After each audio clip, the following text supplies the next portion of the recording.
Are you better off with triple flat screens or virtual reality? Today, I'm going to give you an over 50s view of triple screens versus virtual reality, and why I think that if you can swing it, having both will give you the best of both worlds.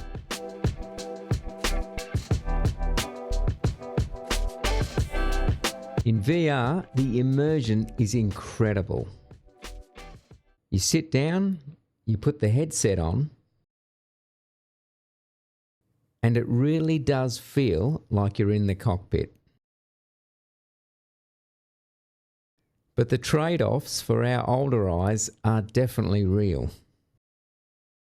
If you wear glasses, you are trying to fit those into your compact headset, and if not, then you're forking out some money for prescription inserts to suit that virtual reality headset. Whilst vastly improved, especially on some of the higher end headsets, that small text, the small gauges, FMC and so on, all of that stuff, you find yourself sometimes having to lean in to be able to read that, even with prescription lenses, as I have myself. And to be brutally honest, after about an hour in virtual reality, my eyes are telling me that they're just about done. And on flat screens, well, it's the opposite story. 4K monitors all the way around me. The text is crystal clear. Nothing is strapped to my face. I don't feel congested. And I'm not fighting lenses or sweet spots and trying to adjust. So I certainly feel, and I hope that you guys do too, that for pure comfort, a wraparound screen setup is certainly a lot better than a virtual reality headset strapped to your face. For that, wow, I am sitting in a real cockpit feeling, well then virtual reality is miles ahead.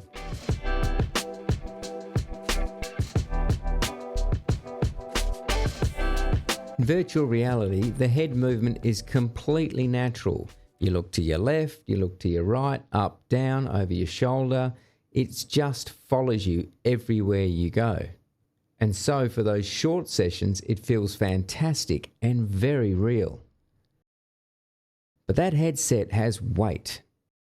And I don't know about you, but after about an hour or so, I really do start to feel it. And that is even with some aftermarket head strap gear to make it even more comfortable.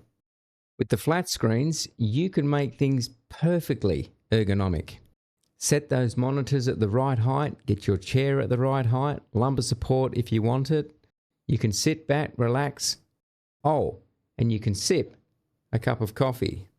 Something that you cannot do in a virtual reality headset, at least not successfully.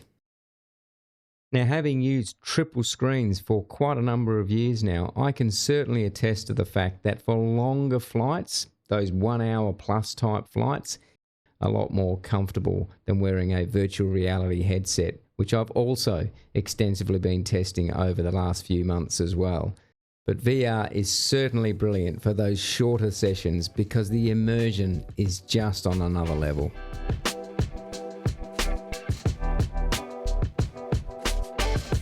Now, unless you've got a motion-based setup mounted underneath your rig, you're going to be really hard pushed to suffer from motion sickness using a triple screen setup.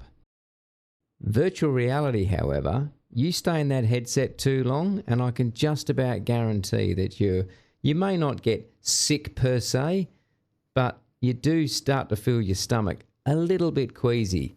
Now, you can train that over time, obviously, but I found it took me a while. And as I said before, after about an hour, I really have had enough. My eyes have had enough. I don't feel as comfortable, and certainly my stomach is, well, it's not 100%. And I think this gets compounded whether you fly virtual reality general aviation, low and slow, versus virtual reality combat, where you are all over the place. So if you are already prone to car sickness or you don't handle roller coasters that well and that sort of thing, flat screens are going to be the safer, more predictable option for you. But if you are reasonably robust and curious, then virtual reality is certainly worth a try. But I think you will tend to find over time that your virtual reality based sessions will be shorter than what you would otherwise have if you were working off a flat screen.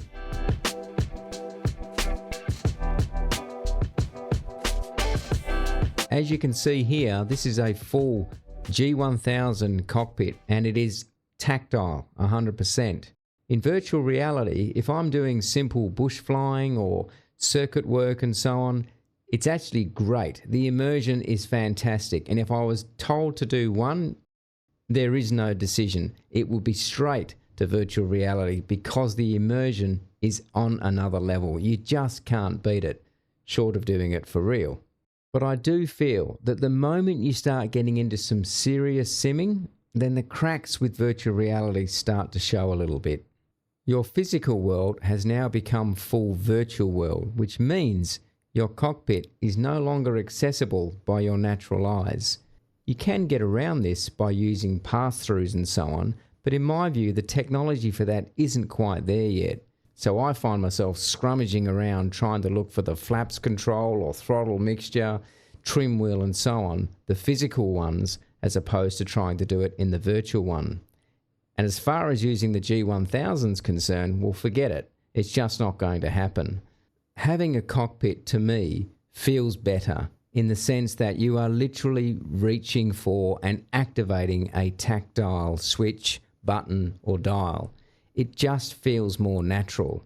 Whilst the virtual reality certainly can't be argued as relates to immersion, depth perception and so on, you're generally activating things with a virtual controller. That lowers the immersion just that little bit, as opposed to actually having something physical that you can touch, which is what you would be doing in the real world. So I certainly do feel that if you're into serious simming with a serious cockpit, you've got panels in front of you and so on, you want to be using them. You can't really do that effectively, in my view, with a virtual reality headset stuck to your face. So if you're serious simming, stick with your flat screens and your panel. But for those short, scenic type flights where you just want to get out and have a look around and get a feel for the aircraft, well, definitely, virtual reality is the way to go.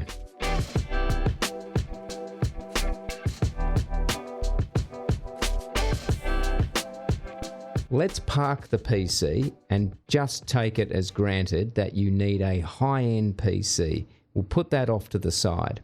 So what are we left with?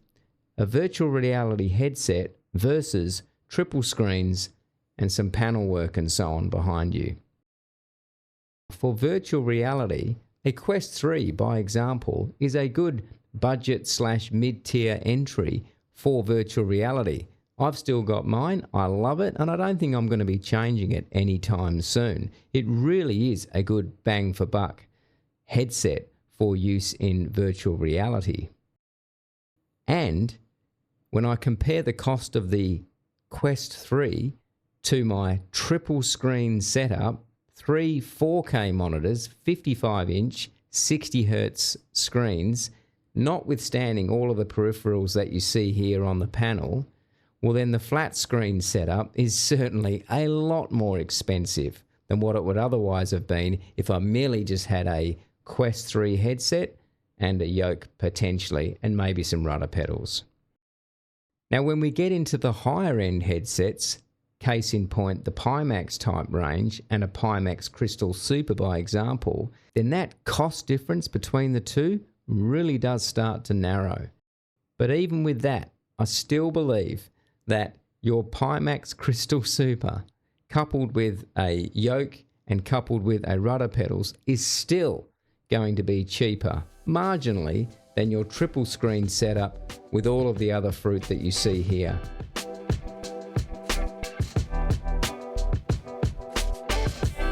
So with all that said and done, if you could only choose one, what would it be?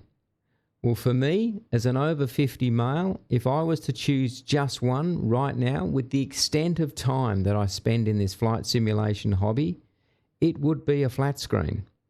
I think personally, the flat screens are the better all-round choice for older sim pilots. Easier on your eyes, kind to your neck and back, gentler on the stomach, and I think just a bit more practical for those longer flights. But if you have the means and you can do both, well, I would certainly grab yourself a VR headset and get into that, because for the shorter runs, virtual reality hands down wins.